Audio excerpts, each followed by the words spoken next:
Oye, Luis, ¿tú qué eres más? ¿De tubos de derechas o de izquierdas? Pues yo creo que de izquierdas, tío, son mucho más fáciles de poner, le gustan a todo el mundo. ¿Y Bien. tú? Yo también, yo también. Me tiro más por Mm, ello, pol- sí. Tío, Joder, políticamente correcto. pues esto es la leche, Luis. O sea, invitamos aquí a un nuevo participante hablando de anestesia y me desplaza la intro. Menos mal que es un Es lo que tiene la grandísimo amigo. confianza, Pablo.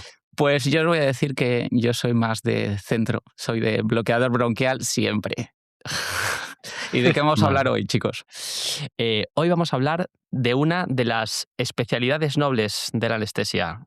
Una anestesia que huele a arterias canalizadas por enfermería y a anestesistas que piensan en la driving pressure. Hoy hablamos de anestesia en cirugía torácica. Dentro intro. Hola, somos Luis y Pablo y esto es Hablando de Anestesia, un podcast donde hacemos lo que nos gusta, hablar de anestesia. Debatiremos con el máximo rigor sobre temas de interés para la especialidad. No importa si eres sanitario o no, si eres residente o adjunto, estás preparando una oposición o simplemente quieres informarte. El único objetivo es aprender juntos. Queremos generar una comunidad activa en la que todos seáis partícipes. ¿Cómo podéis hacerlo? Interactuando en nuestras redes sociales, participando directamente en alguna de nuestras entrevistas o a través de nuestro correo electrónico. Es un placer conocerte y esperamos que os guste. Este podcast tiene fines divulgativos y educativos sobre anestesiología. No sustituye el juicio clínico profesional ni el asesoramiento médico personalizado. La información contenida no debe utilizarse como guía práctica sin información reglada. El contenido no está avalado por ninguna sociedad científica ni institución oficial. Todos los datos referidos a pacientes o profesionales sanitarios son ficticios para proteger su anonimato.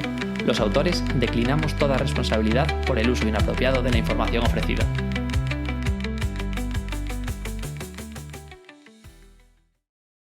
Bueno, hoy tenemos el placer de estar acompañados por un gran amigo de ambos y mejor anestesista si cabe.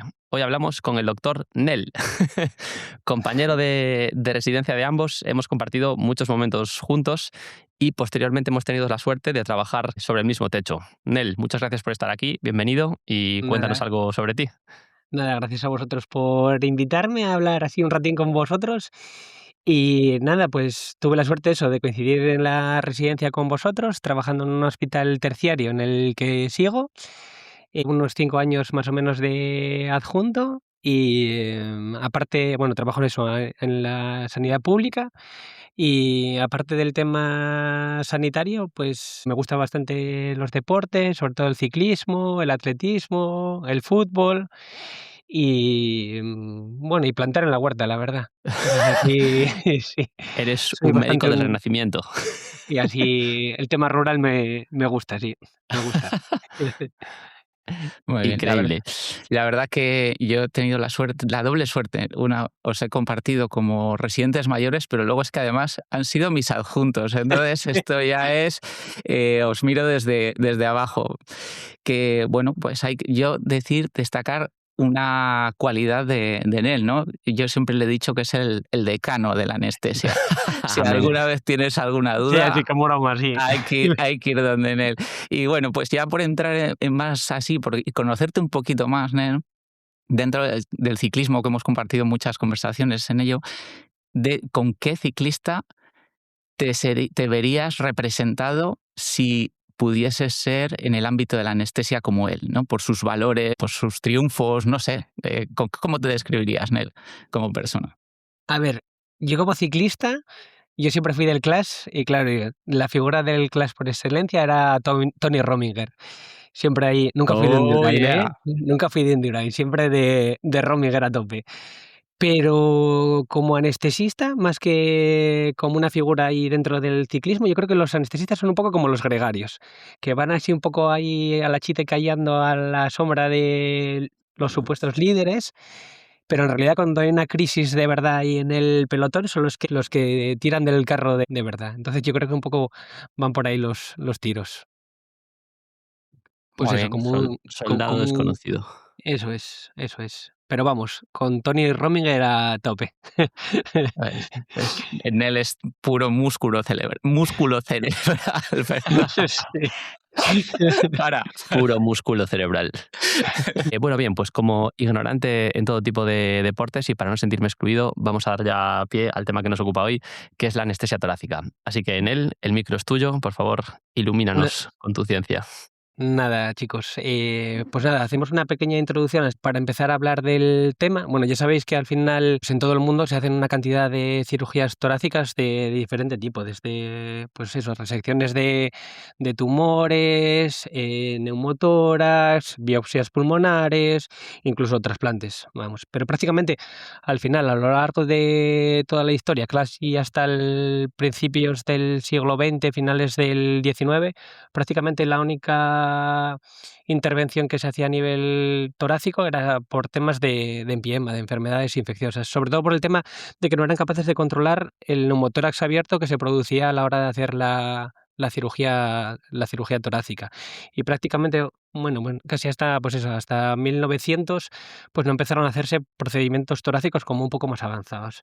Y sobre todo, el primer cirujano así, digamos, que se considera a nivel torácico como de los primeros en empezar a hacer las intervenciones era un señor alemán, no sé alemán, un nombre así, Ferdinand no te cortes, Sauerbruch, que es un poco curioso porque al final empezó haciendo las primeras cirugías con los pacientes en una especie de quirófano habitación con presión negativa que dejaba la cabeza del paciente fuera de los muros de la habitación y de esta presión negativa para intentar manejar un poco el tema del neumotórax abierto.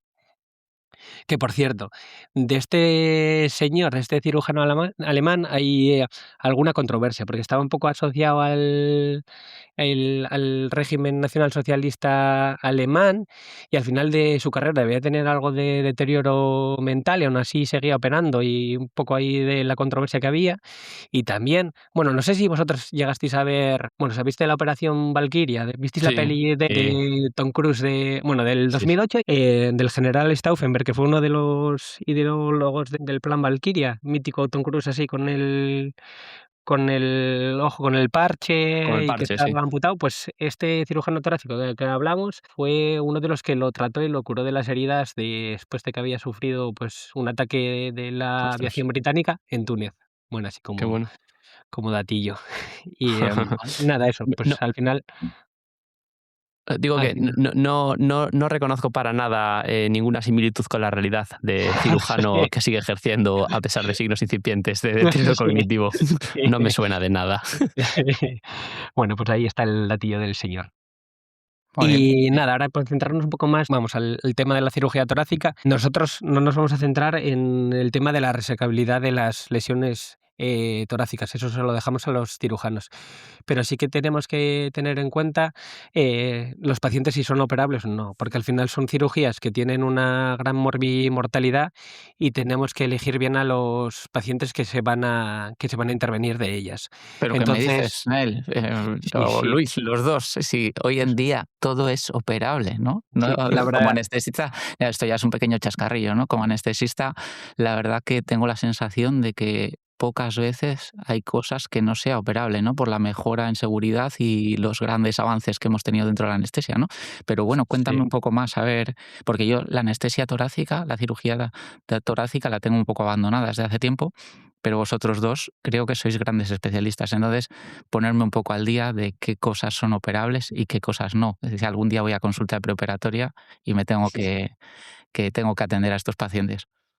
Eso es, al final la consulta que nos gusta tanto a todos, pues es uno de los pilares fundamentales en la elección de los pacientes que se pueden operar o no de cirugía de tórax. Entonces, básicamente hay una serie de guías que nos pueden ayudar a seleccionar el tipo de paciente y a través de un flujograma, que ahora detallamos un poquitín a continuación, pues eso, de qué pacientes son candidatos a operarse o no. Sobre todo siguiendo las guías del Colegio Americano de Cirujanos Torácicos y de la Sociedad Europea preparatoria de cirujanos torácicos.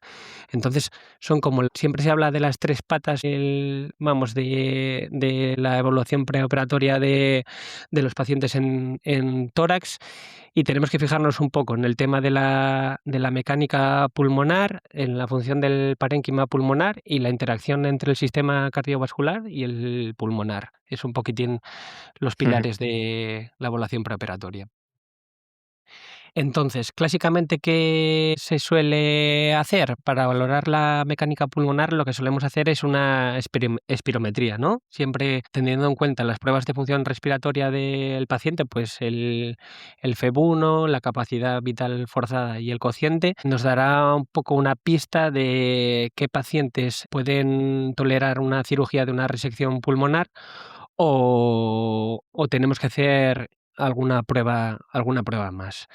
Entonces, lo que solemos hacer es calcular lo que se dice el FEV1 posoperatorio predicho, que al final, para ello, lo que solemos tener en cuenta es el FEV1 del que parte el paciente, es decir, su FEV1 basal de una espirometría normal, y calcular el porcentaje de resección de parénquima pulmonar que se va a resecar para intentar restar a esa función del FEV1 preoperatoria que tiene. Y en función del resultado que tengamos, pues podemos clasificar al paciente como de mayor o menor riesgo. Clásicamente siempre se decía como un riesgo aceptable si el FEV1 posoperatorio predicho era mayor del 40%, aunque ahora, pues con las mejoras, pues de tanto quirúrgicas, pues de cirugías asistidas por vídeo, robóticas, al final las mejoras también a nivel anestésico con los bloqueos, la menor utilización de opiáceos posoperatorio, pues eso al final está ahí un poco en entredicho, pero vamos, clásicamente eso, sobre todo FEV1 posoperatorios predichos menores de 30 a 40, pues habría que tener un poco de ojo con el paciente. Bueno, un poco podríamos poner un poco la puntilla en los pacientes que son EPOCs, porque al final, al resecar algo del parénquima, hacer cirugías de resección, podrían incluso mejorar un poquitín su FEV1, pero bueno, por lo general, ¿no? Pacientes con FEV1 posoperatorio predicho menores de 30 a 40, habría que tener cuidado, ¿no? ¿Vosotros qué opináis de esto? Sí, yo lo que tenía entendido más o menos es como tú has dicho, ¿no? Una vez pasado una pequeña cribado cardiovascular, que es un paciente de bajo riesgo, o mejor dicho, que no necesita ningún tipo de optimización médica o quirúrgica para acceder a la valoración de su mecánica pulmonar, pues lo que dices tú, ¿no? Estudio de mecánica pulmonar. Y yo, por ejemplo, siempre tengo mucho debate en mi hospital con cirujanos que siguen el protocolo de las guías americanas o cirujanos que siguen el protocolo de las guías europeas, ¿no?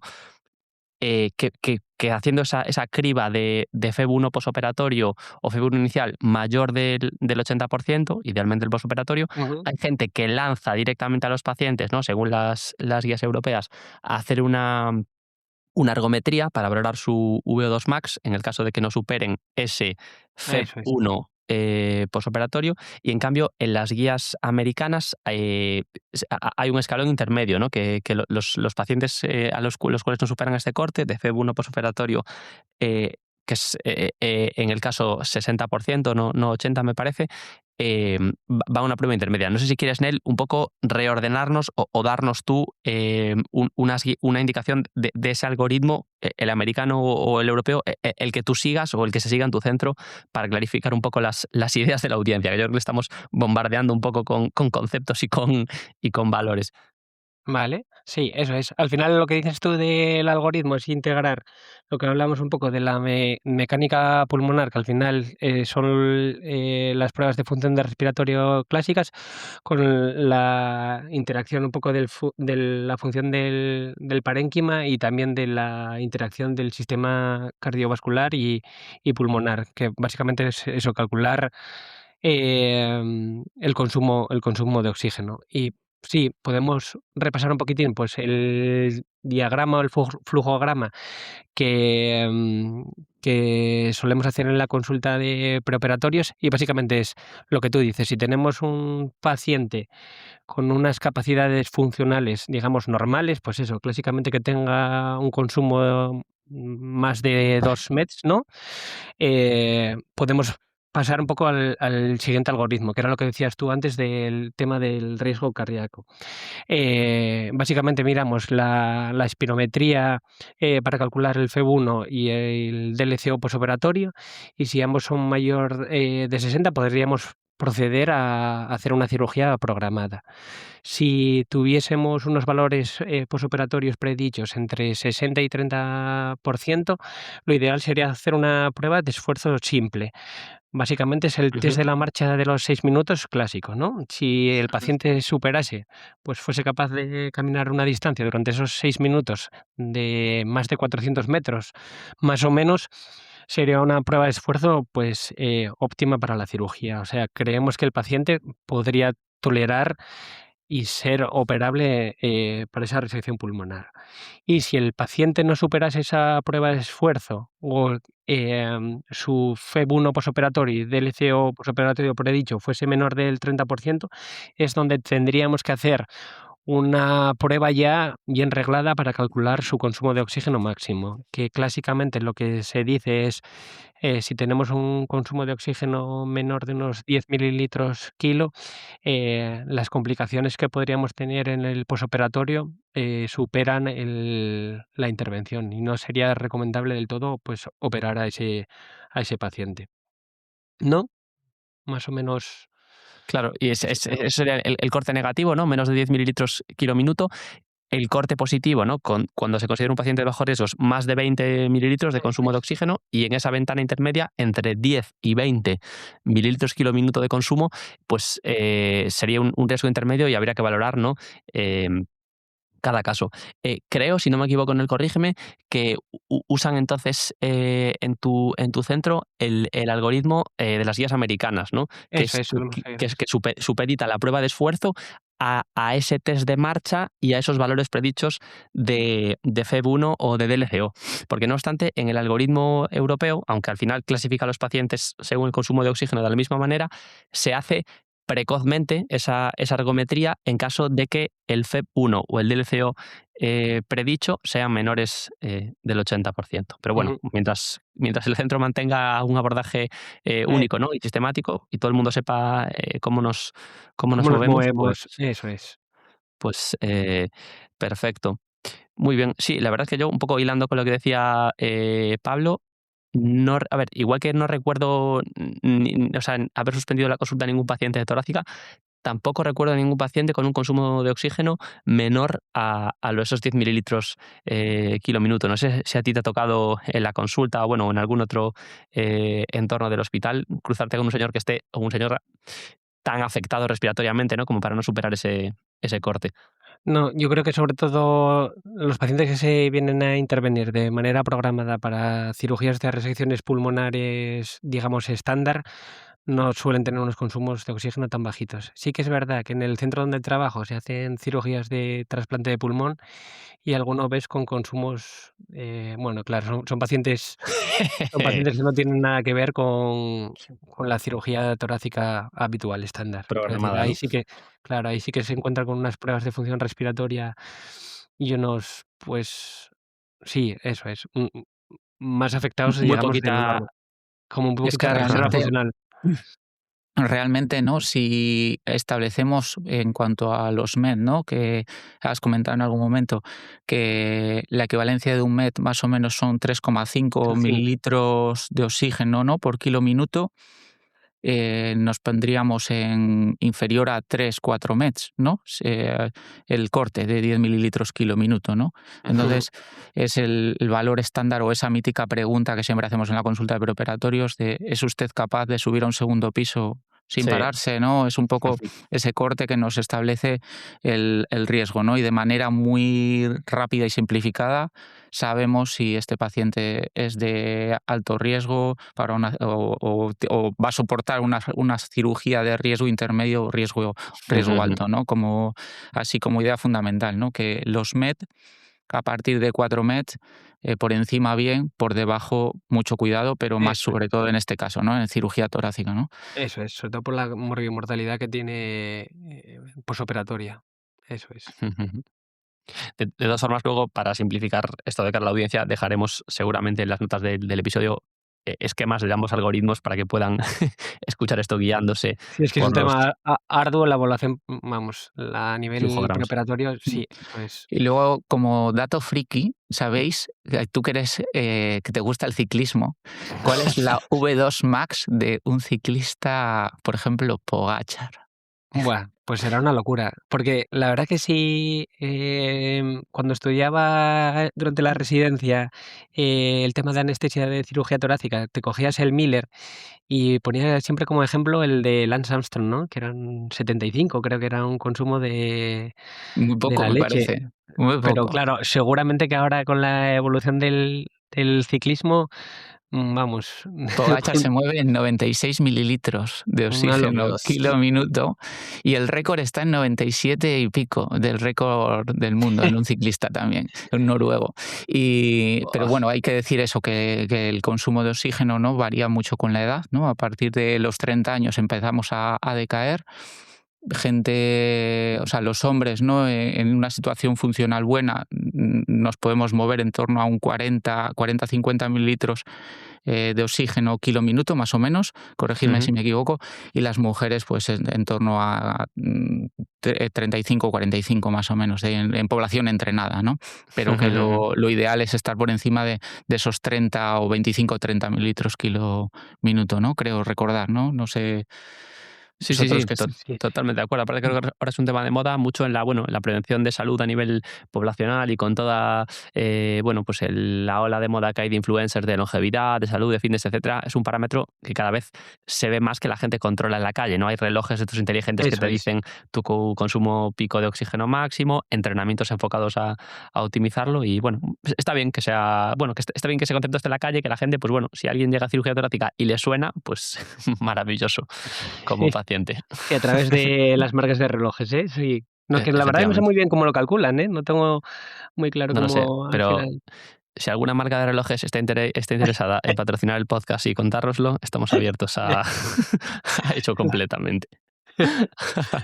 Bueno, centrémonos. Vamos a pasar de página y una vez asumiendo que nuestro paciente supera la evaluación preoperatoria y puede someterse a esa cirugía torácica, ¿cuál es el primer aspecto que valorarías, Nel, una vez llega el paciente al quirófano? ¿O de qué te gustaría hablarnos en primer lugar, ya pensando en la anestesia para la cirugía torácica? Vale, pues uno de los pilares en el manejo de la cirugía torácica es el manejo de la vía aérea, ¿no? Y las técnicas que tenemos para hacer el aislamiento pulmonar. Si os parece, si queréis, hacemos un repaso rápido de la anatomía de la vía aérea para saber un poquitín los dispositivos que tenemos que utilizar y cómo podemos seleccionar los mejores para nuestro paciente. ¿Os parece? Adelante, por favor. Bueno, pues Sorpréndenos. nada, poco que sorprender. Al final, lógicamente, cuando utilizamos un tubo de doble luz o un bloqueador bronquial, lo vamos a insertar a nivel de la vía aérea, ¿no? Entonces, la tráquea es, digamos, una de las estructuras que tenemos que tener en cuenta y los bronquios principales, ¿no? Para determinar el tipo de dispositivo que vamos a utilizar y elegirlo lo mejor posible. Entonces, así como breve repaso anatómico, la tráquea nos va desde el cartílago cricoides y acaba en la carina.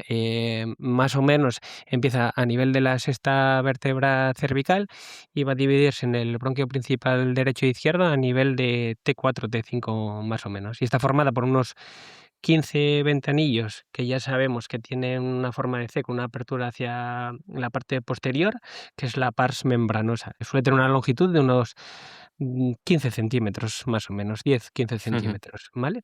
Aunque puede variar, ya sabemos, con la edad y el género. ¿Y esto por qué es importante?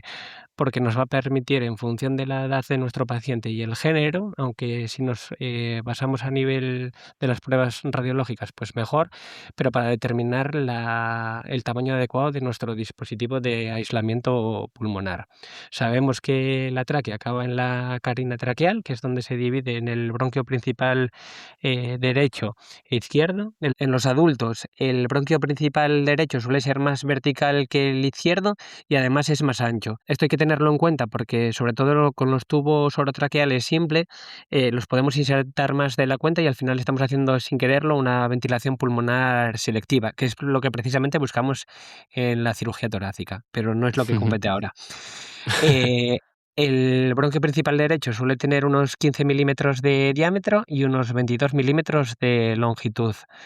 El izquierdo, al revés, suelen ser unos 13 milímetros de diámetro y unos 5 centímetros de longitud.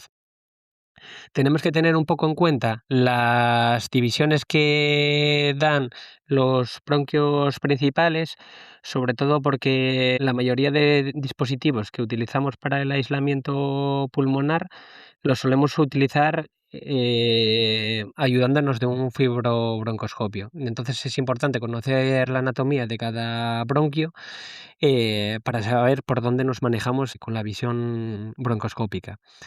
Entonces, si repasamos rápidamente las ramitas que da el bronquio principal derecho, sobre todo tenemos una que es para el bronquio lobar superior, que a su vez se va a dividir en una rama anterior, una apical y una posterior, y luego la otra principal, digamos, del bronquio derecho es el bronquio intermediario, que se va a bifurcar en una rama para el lóbulo medio, que da el segmentario lateral y el medial, y otra rama para ya el lóbulo inferior derecho, que además se va a dividir en las ramas medial, anterior, lateral, posterior y una rama del bronquio apical del lóbulo inferior.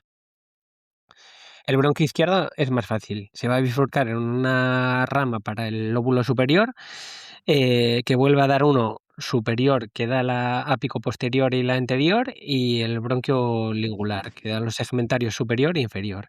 Y luego tenemos una para el bronquio lobar inferior que da las ramitas basales posterior, anterior y lateral. Por eso Gran- le llamo yo el decano de la anestesia.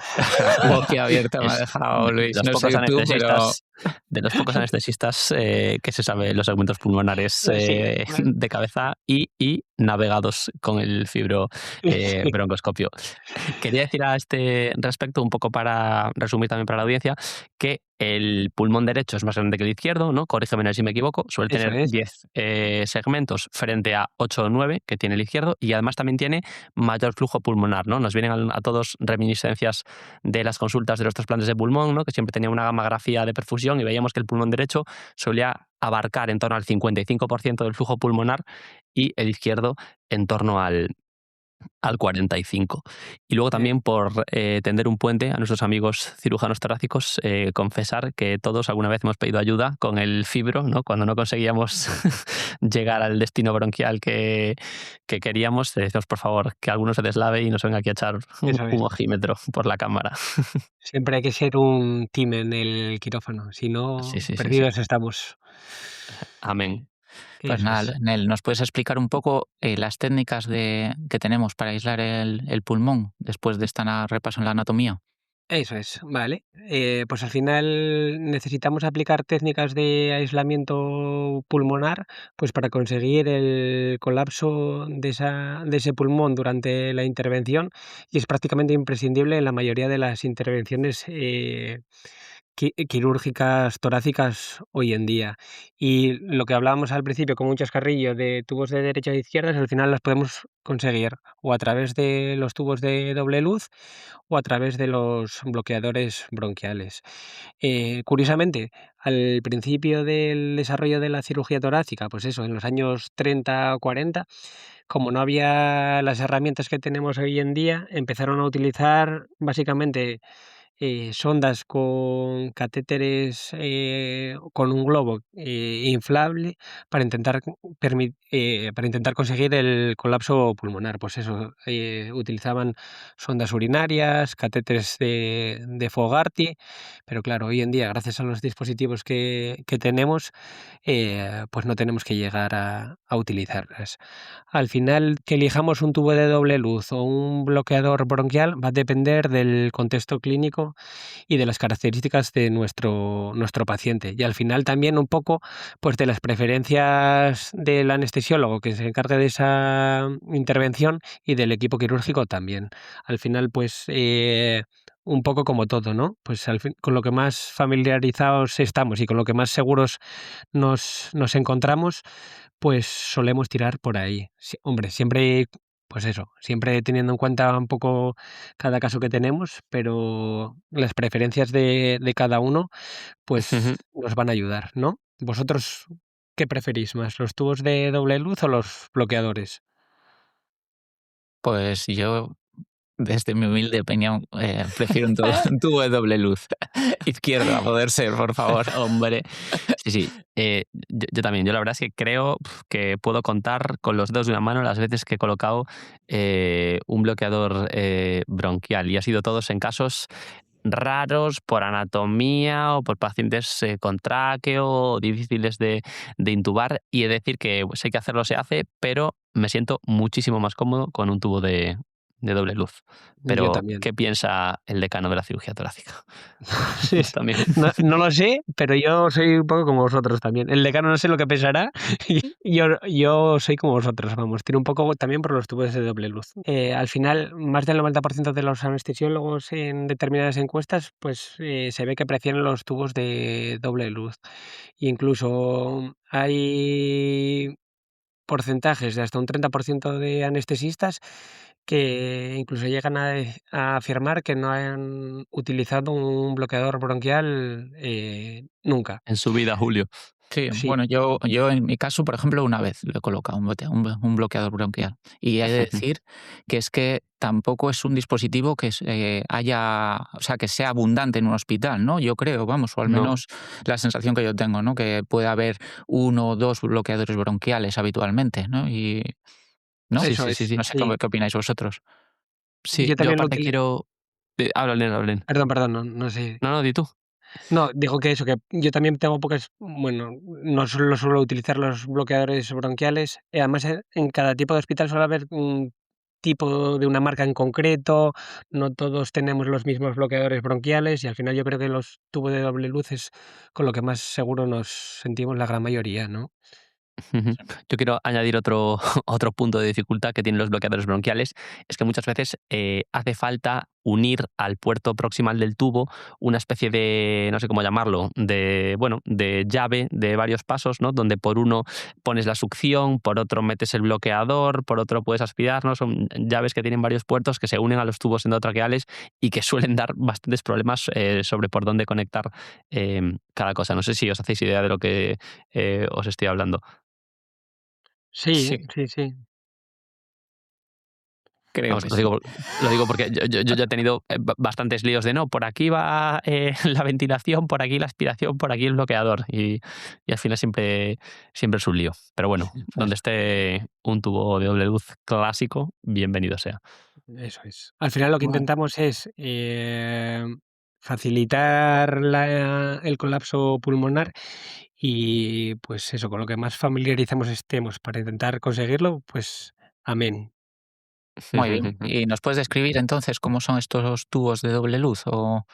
Vale, perfecto. Mira, los tubos de doble luz son tubos transparentes, desechables, que se diseñaron originalmente por Robert Shaw y, a diferencia de los tubos simples, se comercializan en varios tamaños medidos en French, ¿no? Y tenemos como su propio nombre indica, tenemos 2 luces, una luz traqueal y otra una luz bronquial. Y esta luz bronquial puede ser para el bronquio principal izquierdo o para el bronquio principal derecho, que es la que tiene la particularidad de tener una salida que permita el paso y la ventilación al bronquio lobar superior, ¿no? Por eso son más complicados de poner y requieren una colocación sí o sí con el broncofibroscopio para asegurarnos de que no colapsemos el lóbulo superior derecho, ¿no?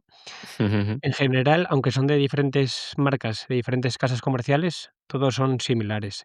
El manguito de la luz bronquial normalmente va en color azulado para diferenciarlo de la luz traqueal y distinguirlo bien mediante la visión del fibrobroncoscopio. Aunque ya hay tubos de doble luz más modernos que incorporan una cámara distal a nivel de la luz bronquial, que no sé si los llegases a utilizar alguna vez. Yo no. Yo tampoco. No, yo tampoco. Yo, de momento, con el fibro a todas partes. Muy bien. Sí. Em, ¿Siempre colocáis tubo de doble luz izquierdo o indistintamente? Ya después de la pregunta inicial que hemos hecho, ¿en todos los hospitales se suele colocar más izquierdos que derechos o es un tema pendiente de cada hospital? Supongo la respuesta, pero bueno. Vosotros, por sí. ejemplo, Nel, en vuestro hospital, ¿qué colocáis habitualmente? Nosotros habitualmente siempre colocamos los tubos de doble luz izquierdos, un poquitín por lo que decíamos, que son más fáciles de colocar y la mayoría de las intervenciones nos podemos apañar con los tubos izquierdos. Sí que hay determinadas circunstancias que requieren los derechos, pero en general Ya. los izquierdos. ¿Y vosotros, Luis? Pues yo, por ejemplo, bueno, ahora hace una temporadita que no voy yo a cirugía torácica, pero yo sí que me acuerdo que al cambiar de hospital respecto a donde nos formamos, sí que me llamó la atención un poco la exigencia de los cirujanos a la hora de demandar tubos derechos, ¿no? Por ejemplo, ellos, para cualquier casi lobectomía izquierda, ¿no? Aunque no afecte a bronquio principal izquierdo, aunque no haya una distorsión anatómica de ese bronquio o una compresión extrínseca, ¿no? Que son las contraindicaciones clásicas para un tubo izquierdo, ellos siempre pedían colocar tubos derechos y yo me acuerdo de eso al principio, pelearme, como decíamos antes, ¿no? Con la salida de ese lóbulo superior derecho para poner ahí el agujero del tubo, pero bueno, al final se hace. Pero vamos, repito, sí que me llamó la atención respecto a donde nos formábamos, decir, ostras, aquí como caiga la cosa en el pulmón izquierdo, ya te cambian el tubo, ya estás ahí, sudas un poquito. Un aplauso por esos cirujanos torácicos que os ayudaban a hacer más fuertes, ser mejores. Sí, ejem. Mira, Bueno. si queréis podemos repasar las indicaciones de los tubos de doble luz derechos, ya Venga, que por estamos favor. en ello, ¿no? Me parece muy bien. Por favor. Al final es básicamente que tengamos sobre todo una distorsión anatómica en la entrada del bronquio principal izquierdo, lo que nos tiene que hacer elegir uno derecho. Bien sea pues porque tengamos un tumor o otra compresión extrínseca extrapulmonar, como pueden ser aneurismas, que nos impidan eso, avanzar el tubo de doble luz al lado izquierdo. O que esté ese bronquio principal izquierdo afectado por la cirugía, que era lo que decíamos. Pues a veces en las neumonectomías izquierdas requieren colocaciones de tubos derechos o que haya pues fístulas, alguna discontinuidad traqueobronquial izquierda, en algunos trasplantes unipulmonares, aunque generalmente aquí en los trasplantes también colocamos tubos de doble luz izquierdos y poquitas más indicaciones hay, ¿no? Voy a aprovechar para contar una anécdota que me pasó en este hospital donde trabajo con un cirujano torácico polémico, cuando menos, que cuando tenía ya aislado el lóbulo pulmonar que iba a resecar, pues con la arteria, la vena ligada, iba a clampar el bronquio, vamos a cortarlo y agraparlo con la endollía, y me dice, por favor, ¿podrías mover el tubo para comprobar que no lo estoy pillando? A lo que yo respondí, sí, claro, y procedí a no hacer nada y decirle que estaba bien. Solo quería compartirlo con vosotros. Ay, pillín. Sí. Es que, por favor, ¿qué demanda es esa, compañeros? Bueno, va, continuemos. Venga, chicos. Una cosa importante es saber elegir el tamaño adecuado del tubo de doble luz, ¿no? ¿Vosotros qué preferís? ¿Hacerlos guiándoos por las pruebas de imagen que seguramente tenga el paciente, véase una radiografía de tórax, un TAC que tenga previo y calculando diámetros? ¿O por reglas de sexo, altura? ¿Cómo lo veis mejor? Sí, me Respondo yo haces-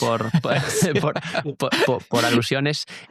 Yo, la verdad, depende un poco del tiempo y de la urgencia de la cirugía, ¿no? Sí que es cierto que yo, por ejemplo, respecto a, corrígeme si estoy equivocado, el canon de referencia para escoger el tubo, que es el diámetro del bronquio principal, ¿no? Donde lo vas a colocar, derecho o izquierdo, Eso yo la es. verdad no me siento muy confiado midiéndolo yo en las pruebas de imagen, ¿no? Siempre pienso que puedo estar haciendo un corte oblicuo o que, bueno, puedo no estar cogiendo la mejor proyección.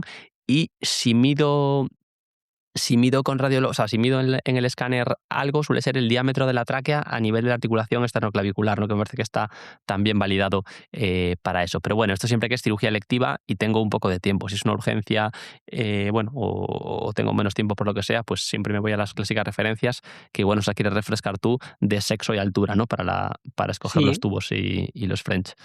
pues clásicamente en los hombres que miden más de 1,70 el tubo de elección es uno de 41 French y para hombres menores de 1,70 de 39 French. Así como para las mujeres que miden más de 1,60 elegimos el de 37 French y para las mujeres que miden menos de 1,60 el de 35 French. Aquí quedaríamos un poco cojos en las tablas clásicas en los, digamos, en los valores extremos, ¿no? En hombres, pues, con estaturas más reducidas y mujeres también con estaturas reducidas, ¿no? Que, pues, por ahí darían a andar los tubos de 32 French también. Eh, sí que es verdad que lo que tú dices, ¿no? Que hay que estar muy seguro del corte que tengas para calcular el diámetro del bronquio principal, pero yo últimamente sí que me estoy intentando acostumbrar a hacerlo. Aunque luego también pues un poco las dos cosas, ¿no? Al final utilizo un poco las tablas y las referencias clásicas y intento medir el diámetro bronquial para así un poco con las dos cosas, pues elegir el tamaño del tubo. Y básicamente, si queréis, repasamos los diámetros para cada tubo, que Venga, sobre todo, Venga. adelante, sobre todo adelante. para los izquierdos, si son mayores o iguales sobre todo mayores de 12 milímetros, podría cabernos un tubo de 41 French. Para entre 12 milímetros, 39 French, unos 11 los 37 French, 10 35 French y menos de 10 ya tendríamos que tener un 32 French, que no sé si en todos los hospitales estarán disponibles. Con el Eh, 32 French, si mal no recuerdo, puedes tener problemas con el fibro, ¿no? Eso es, sobre todo Con el tamaño. 35 y 32, si tienes un fibro estándar, ahí ya puedes tener problemas a intentar Problemas a la ahora hora de, colocar. de insertarlo, ¿no? Eso es. Ujú. Pues Sí, muy esa bien. es otra cosa ¿Y me también para podéis tener en cuenta. hacer un resumen o los pasos que seguiríais a la hora de colocar un tubo de doble luz? ¿Cómo haríais? Pues o sea, a la hora de insertar, ¿qué balón hincháis primero? ¿Qué hacéis posteriormente? Pues básicamente a la hora de colocar un tubo de doble luz, ya sea a través de una laringoscopia directa o una videolaringoscopia, ya sabéis que tenemos que intentar alinear la luz bronquial a través del paso de la glotis, que no es lo mismo que la dirección natural del tubo de doble luz. Una vez que tengamos pasada la luz bronquial, tenemos que hacer un giro de unos 90 grados más o menos del tubo, ya sea en la dirección del bronquio principal izquierdo, si es un tubo izquierdo, o hacia la derecha, si es uno derecho, ¿no? Y una vez que creamos que esté correctamente emplazado en la profundidad más o menos adecuada, que viene a ser, según las reglas normales, en torno a los 27-29 centímetros. Clásicamente siempre se dice que son 12 centímetros sumados a la altura del paciente ¿Metros? menos 10, eso es. Y una vez que creamos que esté correctamente colocado, lo que solemos hacer es inflar el manguito de la luz traqueal, ¿no? Y si lo comprobamos por el método de auscultación, auscultar los dos campos pulmonares. Posteriormente, lo que tendríamos que hacer es inflar el manguito bronquial, que normalmente se hace con un volumen de inflado mucho menor que la luz traqueal. En general, eh, es rara vez que se requieren volúmenes de más de 2 mililitros de aire. Y tendríamos que volver a comprobar otra vez auscultando los dos campos pulmonares, porque cabe la posibilidad de que con el inflado del manguito bronquial se hernee esta luz sobre la carina y nos colapse uno de los dos pulmones. Si auscultamos con el inflado de los dos balones pues correctamente, ya podríamos proceder a clampar secuencialmente uno de los dos pulmones. Pues primero yo suelo hacerlo a través de la luz traqueal, auscultar digamos el pulmón que es dependiente de esa luz y el contralateral y asegurar que tenga ventilación con la luz bronquial. Y luego haríamos el paso contrario, ¿no? Clampar la luz bronquial, dejando desclampada la traqueal y auscultarla. Y comprobar eso,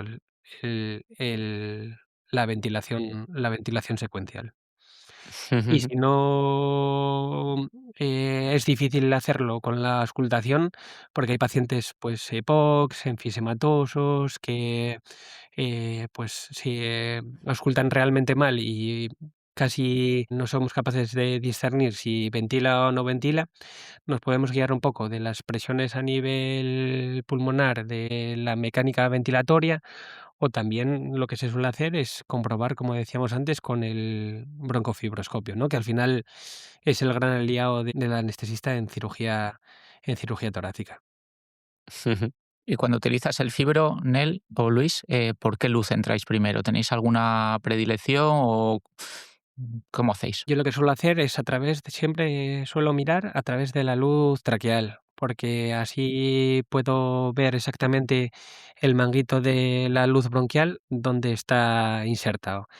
Sí que es verdad que si compruebo que está en un sitio que no esté bien colocado, entro a través de la luz bronquial para ir retirando el tubo con seguridad. Ahí sí que cambio de luz y guío la puesta del tubo de doble luz a través de la luz bronquial y posteriormente vuelvo a comprobar otra vez de la luz traqueal. No sé, Luis, ¿tú cómo lo haces? Sí, yo muy parecido, la verdad, un poco según la sospecha que tengas, ¿no? A veces si sospechas que simplemente pues, se te ha colado un poco el tubo hacia adelante o lo tienes un poco fuera, miras a través de la luz traqueal, ¿no? Y viendo un bronquio del pulmón independiente que no está ocupado y viendo el bronquio en el que tienes la luz bronquial, cómo está, ¿no? Veo ese balón azul, no lo veo porque está muy pasado o lo veo muy fuera y está herniado, ¿no? A veces solo mirando la luz traqueal pues ya te haces una idea y puedes, desinflando los balones, movilizar ligeramente el tubo sin problema.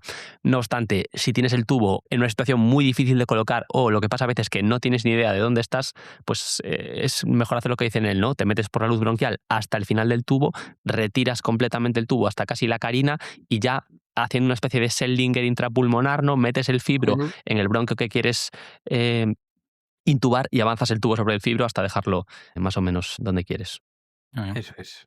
No, es muy importante, ¿no? Tener interiorizados estos pasos, ¿no? Y luego saber qué es lo que esperas cada vez que clampas o auscultas, ¿no? Porque simplemente tengo una anécdota con él, siendo yo residente y él adjunto, que un tubo izquierdo, mea culpa, como residente, juraba y perjuraba que estaba en el izquierdo y se nos fue al derecho. Entonces, nada, auscultabas y claro, te cambia un poco todo. Cuando ya clampas, colocas, no sé qué, y cogió Nel y me dijo, Pablo, te has metido en el derecho y efectivamente sacamos, recolocamos y nada, pero bueno, es un poco la complejidad. Y luego otra cosa, corregidme también si me equivoco, que uno de los problemas que podemos cometer muchas veces es introducir demasiado el tubo, ¿no? Igual es la principal problema a la hora de colocarlo, ¿no?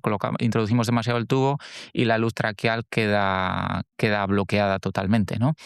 No sé, y simplemente lo que hay que hacer es retirar. No sé qué opináis vosotros. Sí, eso es. A veces al final, si el tamaño del tubo de doble luz está un poco ahí entre dos tamaños, no queda muy claro cuál elegir, pues a veces las colocaciones que no son del todo, digamos, estándar, pues te dan un poco más de guerra y si lo avanzas mucho, pues la luz traqueal te queda impactada y al final te vuelves un poco loco porque no te ventila, igual al tener la luz traqueal no te acaba de ventilar bien en bipulmonar, pero luego con la luz bronquial, como también está más pasada de la cuenta, también está impactada en un bronquio lobar y te vuelves un poco loco. Y al final lo que mejor es hacer es ver, centrarte un poquitín donde estás y recolocar.